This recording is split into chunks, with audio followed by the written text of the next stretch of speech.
The one thing they don't tell law students is your first year of practice, you're walking malpractice. You think you know what you're doing, but you have no idea what you're doing. By the end of that first year, you've done things several times, and you start to build confidence. By your fifth year, you're pretty good. I mean, you're competent. And it's at the fifth year mark where most lawyers stop studying, where most lawyers stop improving. And I had a mentor tell me that one time.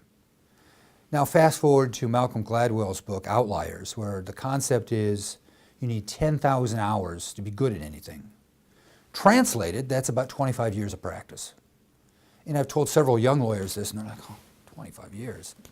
But the upside is, in 5 years, you're going to be really competent. And the great thing is, okay, I always wanted to play professional football. I didn't. But I'm now at the top of my game at 55 years old. I would have been long since retired. And that's because if you continue to work, you can continue to get better. In your 70s and 80s, you can still be really good. And I credit that to Joe York, my first mentor.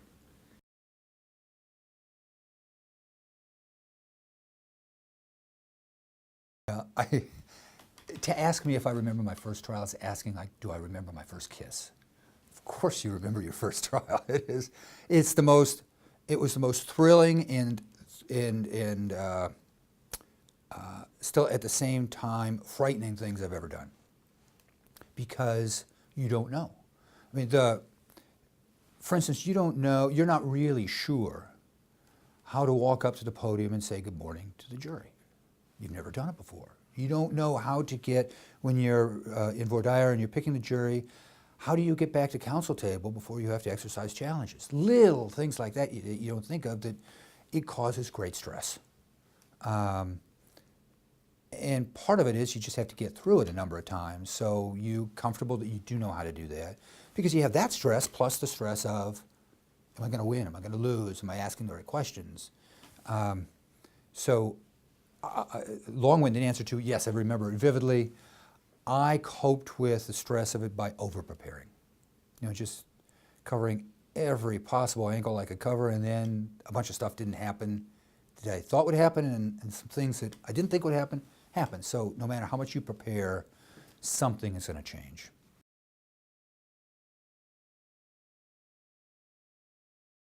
Well, I'll answer it a couple ways. One, when I was in law school, I took a trial advocacy class.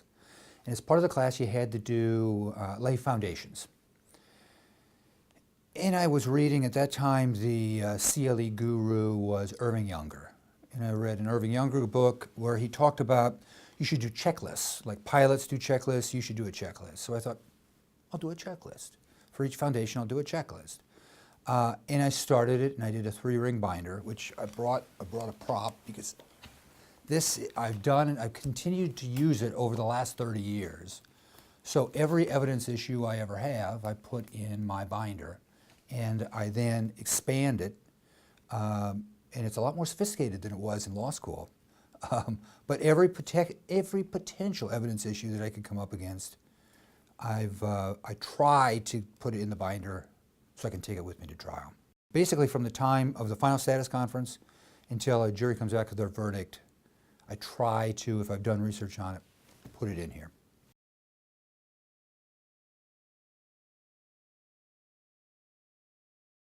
First, I just look at the issues in the case. You know, there's some obvious ones that if you're dealing with a film, you're going to want to ask people about if they've ever been in the industry, if they, you know, most people, if you say, do you like to go to the movies, they're going to say yes, so that's kind of a throwaway question. So you do this case-specific things, but when it really comes down to it, it is to know which juror to keep or to which juror to not keep on your jury. For me, it's, do I like them? Because odds are, if I like them, they like me. And it's all at a gut level. If I don't like them, for some reason, they're not going to like me. You know, it's just whatever that vibe is. It's dating. I mean, you're dating for however long your trial is. You know, you want to persuade them. You want to bring them over to your side.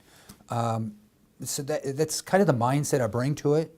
Is I want to know about them, so you can tailor arguments, but I want to know how they react to me. And you can tell. You know, if you And if you can't, I always have somebody with me to just kind of sit and watch the jurors. Did I miss a reaction? Because if I'm talking to somebody over here and a juror is frowning at me over here, it's useful information. It may not have anything to do with me, but it's still useful information.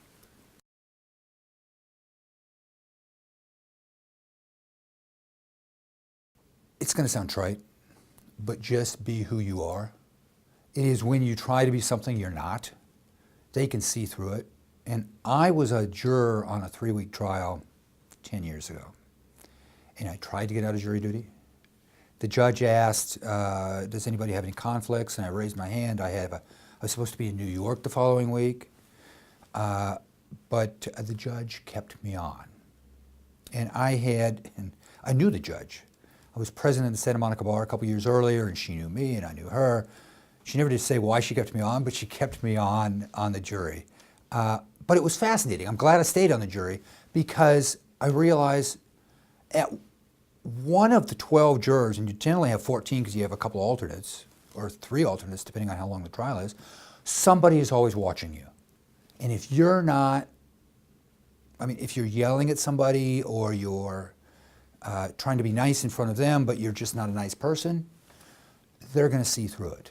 And they're going to view you as not authentic. And if you're not authentic when you're not on to them, they're going to assume your arguments aren't authentic. So I guess the trite advice is just be who you are. Now, that's easier said than done because everybody you're modeling after, you've seen, back when the O.J. trial was going on, there was Johnny Cochran, and he had that famous line, if the glove doesn't fit, you must acquit. So everybody started using rhymes, whether it was appropriate or not. They just would use them, and it was not who I was. It was hard not to use a rhyme in closing argument, but I didn't. I tried to just stay with who I am as opposed to, copying somebody else.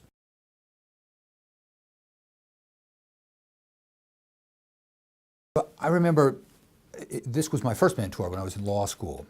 He was the best trial lawyer I'd ever seen, and still to this day I'd ever seen. His name is Dan Hoffman. He's passed away. But he was saying the mistake that most young lawyers make is the night before trial, they're doing legal research. He said, no, the night before trial, work on your theme, work on your witness exams, work on the facts of the case.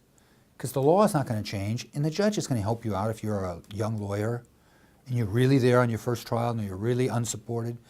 The judge is not going to, let me rephrase that. There's the rare judge who won't help you out with the law. Spend time working on the theme. And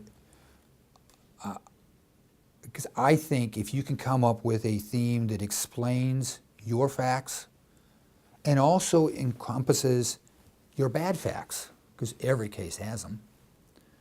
In most cases, if they're going to trial, I have about 50-50. It's a horse race. If you can come up with a theme that explains in a coherent fashion both sides of the argument, then that's where I start.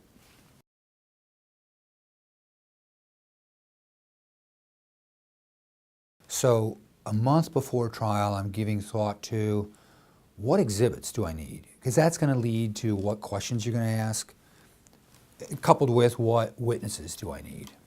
So the month before trial, I pretty much decided this is my witness list.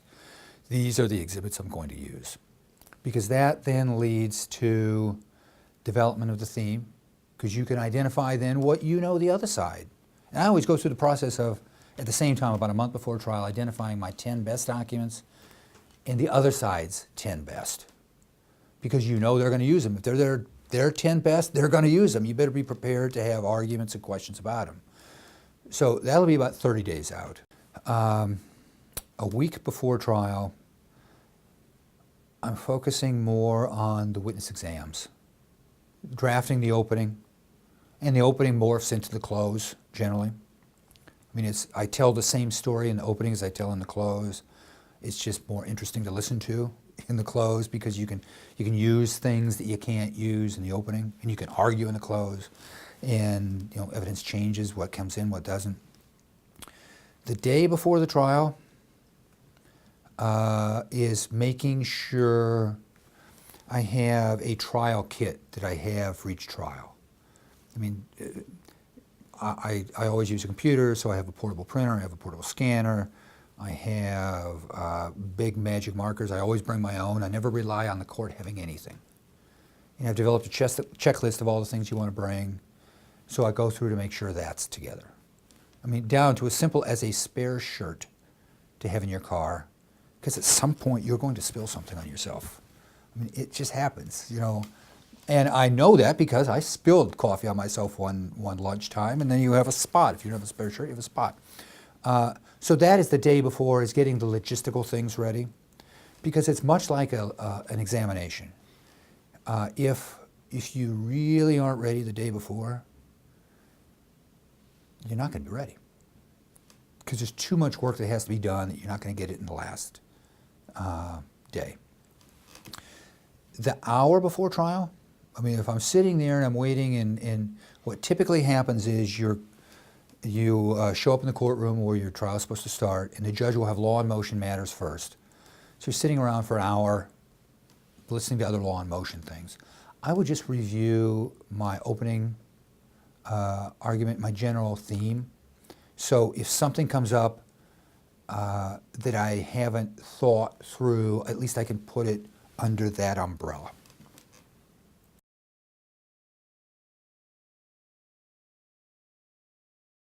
Now I work out. I mean, even in trial, I will continue to work out even when the trial is going, because frankly, you get your best ideas. I mean, if you're running, if the difference is when I'm in trial, I'll run with 3x5 cards in a baggie. You know, so if I get an idea, I can stop and write it down. But when you're not focusing on the trial, when you're just kind of doing that running meditation almost, that's when ideas will pop into your heads, or arguments will pop into your head, where it's like, oh man, I'm in trial already. I should have thought of that. But I continue to exercise, because if you don't, you're either going to internalize it, or you're going to drink. And neither one are really good for stress on a long-term basis. Law school. Actually, undergrad, but especially law school. Because there are days where you think, I'm too busy. You know, I don't have time. Especially when exams were coming up. And then for the bar exam, I don't have time to exercise, but you don't have time not to exercise, because it's going to clear your head. I mean, they've done studies that you're better able to think if you've had physical activity.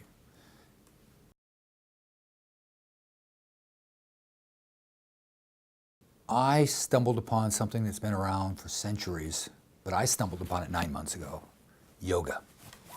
It is, I'm like the newest convert, because they try to get you to focus on your mat and to not look beyond that, to just be in the moment. And it took 4 months before I was able to do it for a little bit of time.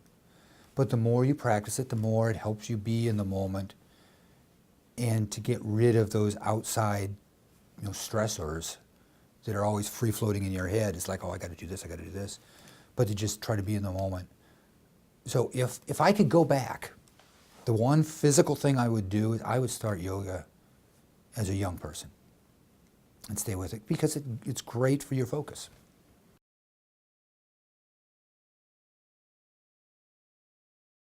Many lawyers will look around, and many young lawyers will look around and say, how do I find a mentor? It's rare you're going to have somebody come to you and say, can I be your mentor? And if they do, you probably don't want that person as your mentor. It's like, piece of candy, little girl? No, I don't think so. What I did is I went to each lawyer in my firm, and I would say, will you go to lunch with me? Can I take you to lunch? And I would generally do it on Fridays. So it was a little more relaxed. And I had worked up a couple questions I wanted to ask them about trials or about the practice. And then if somebody asks you to lunch and then it will ask about how you do things, they're flattered. And I had one mentor in particular, Joe York, who was a real good trial lawyer, and we had a practice on Fridays, and this is in the 80s, so you got to hear how this is. We had a burger and a beer, and we would talk about trials. And he loved it, and I loved it. I mean, I'd actually take notes. And then that was in Denver. I practiced in Denver 2 years. I came out to Los Angeles, and I did the same thing. I would go to different lawyers who I respected and said, can I take you to lunch and pick your brain about, I pick a topic, jury selection or cross-examination. And they're like, of course you can.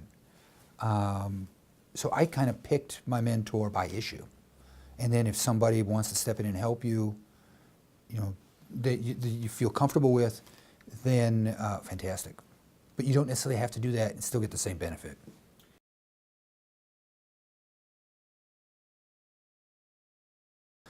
I try to go through, for instance, if I have a law clerk in the office and we're doing a project, I try to take a little extra time and talk about why we're doing it, as opposed to, here we got to get this discovery out. No, we still have to get the discovery out, but I tell them the purpose of it and why I want the information and how hopefully I can use that information at trial. Because the one lasting thing, and I feel very fortunate that I had my first trial within 2 months, 3 months of having graduated, or having been admitted to the bar. I remember after that first trial, I thought, oh, that's why you do this way, do something this way in discovery, or on a deposition. Now I ask my questions completely different from the way I asked them before, because you see how you use them at trial, or are unable to use them at trial, as the case was in my first trial. So there is a purpose to all this, and it's more just putting the forest together versus focusing on here's a tree, here's an interrogatory, what do I do with that? Here's a deposition question, what do I do with that? How does it fit into the whole? Because that's a hard thing about the first year of law school, is you're just learning about trees and you don't understand the forest. Well, it's the same with trial practice. There's a forest out there, and when you're able to step back and see where everything fits in, it actually works.